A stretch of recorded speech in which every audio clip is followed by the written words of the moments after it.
Yeah, good to see you all. Good to see you all. So, equanimity. What else is there to say about equanimity? Enough already with equanimity. Yeah. And yet, again, it's so important. It's considered to be so important in this tradition. Yeah. Yeah. It's one of the seven factors of awakening. Yeah. And it is one of the Brahma Viharas. And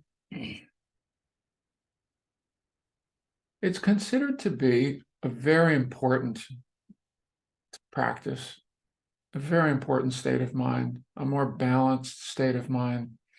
I'd like to say something about equanimity with respect to thinking, with respect to thought. Yeah, with respect to thought. And thinking, how wonderful thinking it is, and how distressing it can be at times, and how it can create so much trouble. We create so much trouble with our thinking. Yeah, there was a wonderful research done at Harvard. Harvard psychologists did this research about I went to do research on the wandering mind. They found that 49.6%, yeah, like half of the time, half of the time, we spend daydreaming, wandering, disengaged, unpresent, and unhappy because of it. That's a quote from the research. 49.6% of our time we spend daydreaming, wandering, disengaged, unpresent, and unhappy because of it. Unhappy because of our thinking. Because of our thinking. Why would that be? Why would that be? Yeah. Partly because of the negativity bias. We're always looking for something that isn't quite right, that doesn't feel quite right, that isn't quite enough. I'm not quite enough. We find lots of ways to find how we ourselves are not quite enough. And then we believe those thoughts, and that affects our mood, and it affects the way we move through our day and the way we feel about ourselves. There are a couple of the most important misconceptions around meditation, or where meditation might lead. And the sooner we understand that they are misconceptions, the better. But it takes a long time. It takes a long time to really get this, even though on some levels they're pretty obvious. The first is that if we practice well enough or deeply enough, thoughts will stop. I just won't be bothered. Thoughts will more or less stop. If I can get really quiet, thoughts will stop. In fact, one of our sweet wishes about what peace of mind might be, peace of mind, is that thoughts won't arise. I'll be in this completely still place and thoughts won't arise. Now, there are some concentration states where thoughts lessen for a while. The Buddha experienced this himself. The concentration states, the disturbing thoughts will not show up so much for a while. And that's a state of mind. When that state of mind wears off, the mind comes rushing back with its full-on thinking again. What I love, one of the things I love in Buddhism is they think of the mind thinking. Thinking is just the mind is just a sense organ, and this is what it does. It thinks.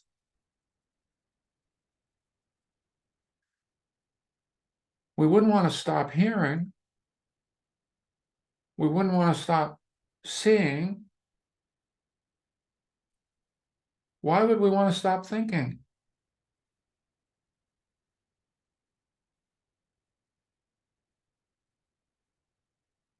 It serves us in so many ways.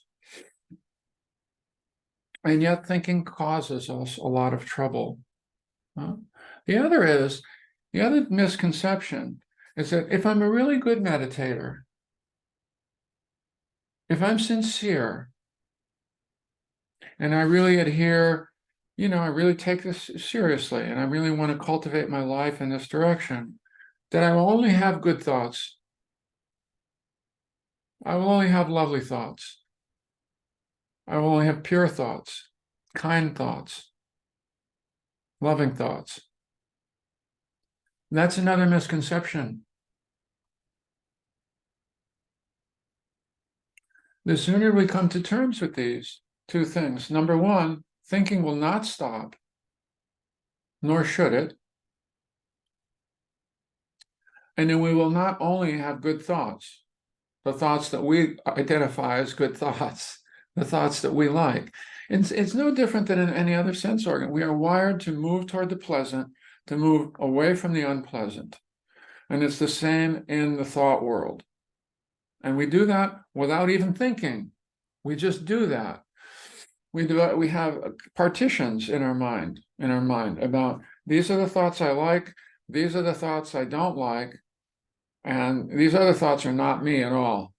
And there's a psychologist, I think I mentioned this to you before, said we're divided inside to the good me, the bad me, and the not me. And we carry that forward we can carry that forward right into meditation. These thoughts are okay. Oh, this is a nice kind of planning. This is a nice kind of fantasy. This is a nice kind of thought stream. But these other thoughts, no, I don't want those. Please go away. Please go away. And these other thoughts are not me at all. They're not my thoughts. Whose are they? There's nobody else in here but you. So what would be another relationship to thought? If I can't stop it, and I can't only have good thoughts, well, this is the question of the day. And the question, the orientation is to begin to move toward equanimity with respect to thinking, to the mind. Joseph Goldstein, I've heard him say this more than once. The mind knows no shame.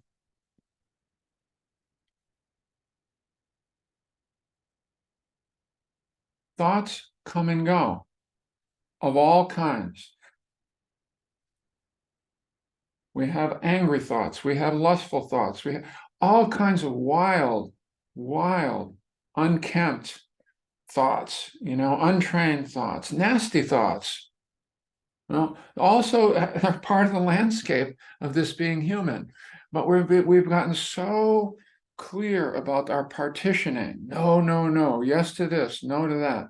So much of this training, of all of our training in meditation, is beginning to see how we've said no to this, yes to this, and spaced out to the rest of it. And we do that with thought as well. And part of the move of a deeper self-acceptance, of this mind, heart, body, is the acceptance that, we have a wide range of thoughts in there.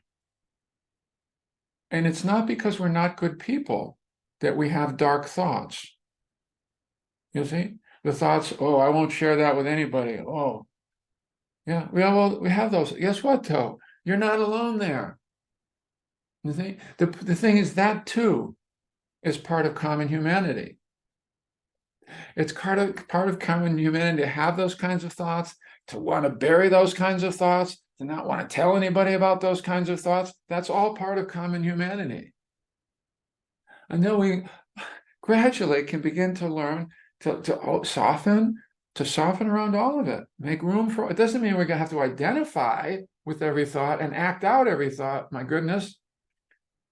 But it rolls through the landscape. It's making room for it to roll through the landscape. I could have a really terrible thought right now. I could invite you to have a really terrible thought right now. Yeah, you can if you want. I'm going to have one though, right now. I mean, a really terrible one.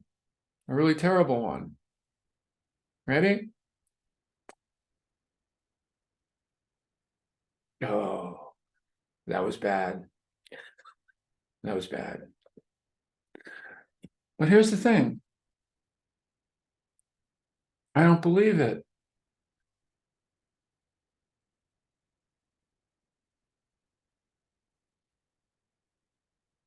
This is where equanimity comes in.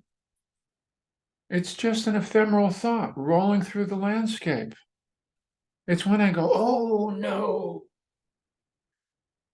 that's where the dukkha is. That's where the dukkha is. You know, oh, hey. You know, gradually, it's about softening. That too, buddy. Yes, yes, that too. That thought, causes and conditions. That's part of the landscape. That's part of our heritage. That's part of evolution. Fight, fight, fight or flight. It's all in there. It's all in there. The good, the good, the bad, and the ugly. It's all in there. It's all in there. Can we start to even out the landscape, our perspective, and the way we attend to some of these thoughts? We don't have to embrace them all, but just making room for part of our humanity that we tend not to want to make room for.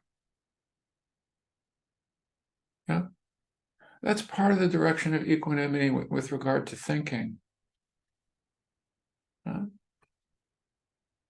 just basic introduction to that, just simply noticing. When you have challenging thoughts, those too are shared by humanity. We all have them. We have sad thoughts, fearful thoughts, angry thoughts, deeply, deeply doubting thoughts, ratty thoughts about ourselves. We all have them. But let's do our best to not identify with them little by little, slowly. Let's see them as, oh, cool, that too, that too, that too, that too. It's all part of this being human. So that's the kind of the blanket, the kind of equanimous perspective with relationship to thinking. It's a steep path, but it's also a liberating path, because the peace of mind that the Buddha talked about, that he discovered through mindfulness practice, was he had to give up the idea that some of those thoughts were going to go away once and for all. He realized that's not the peace of mind that's going to work. The peace of mind that's going to work are the thoughts that have been tormenting us or that we've been trying to get rid of are no longer tormenting us. Doesn't mean they go away. They're just floating through the landscape. They're part of our humanity. They don't need to be reacted to the same extent. They don't need to be disowned. They don't say, what does this say about me? All that starts to lighten up. All that starts to lighten up. All thoughts come and go. All fishes swimming through the aquarium. Yeah, there are barracudas and sharks in there too. Yeah. They have a right to be there too. We don't need to believe them. We don't need to act out from them. Bringing equanimity to thought. Yeah. That's a big one. It's a big one, been a big one for me. And thank you for your attention. Yeah. So let's open up a little bit before we meditate, okay? Oh.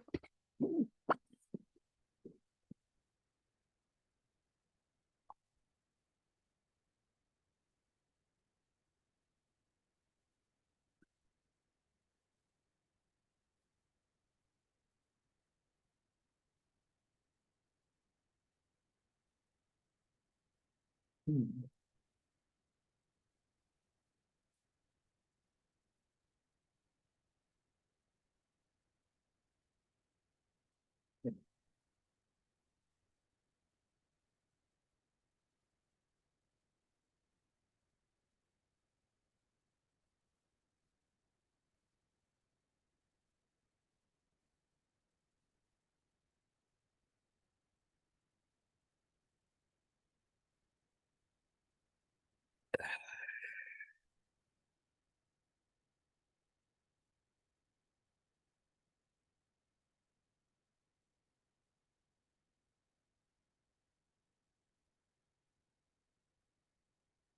And when you're ready, and if you're comfortable, lightly closing the eyes.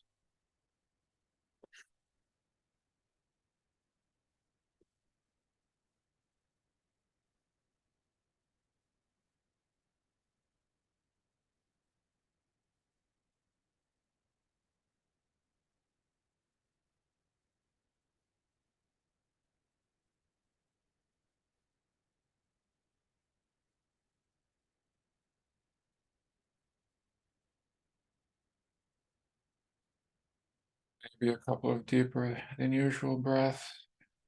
The exhale, a bit more release on the exhale.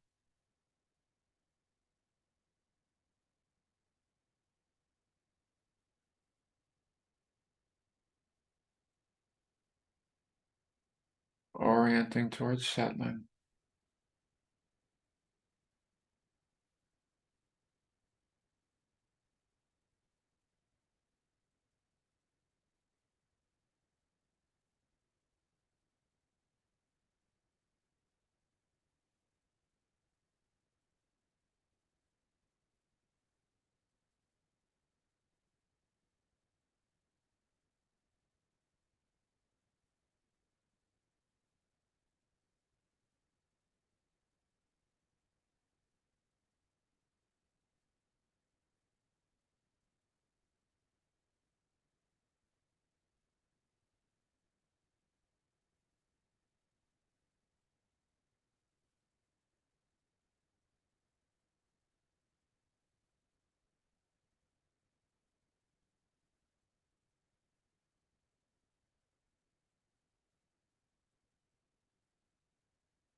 And with each exhale, another invitation to settle a bit more.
Softening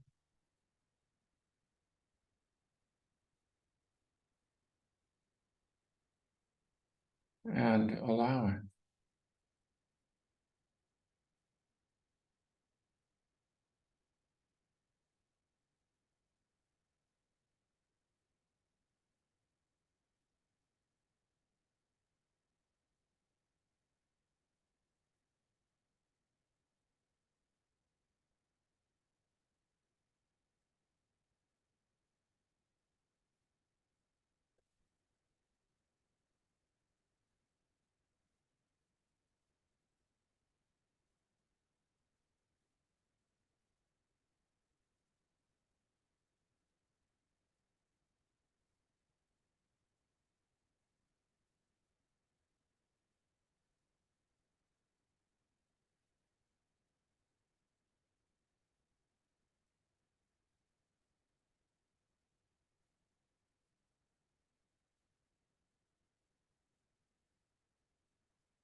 As if every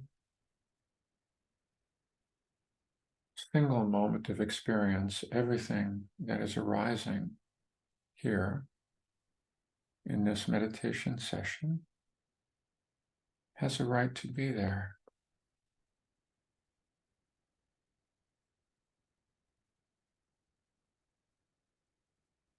And making room for it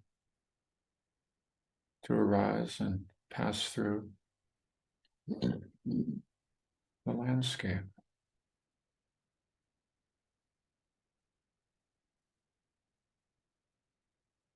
That is the perspective of equanimity.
Last couple of minutes of the meditation.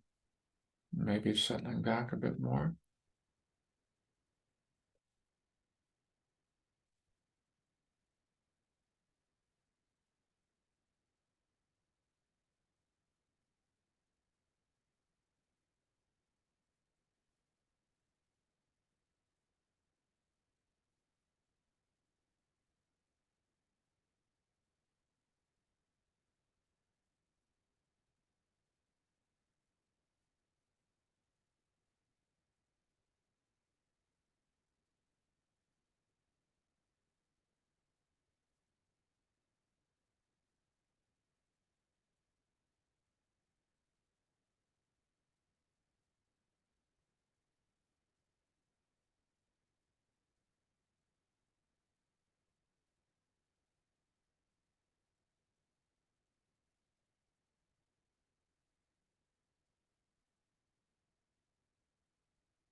Thank you all for your Thank you.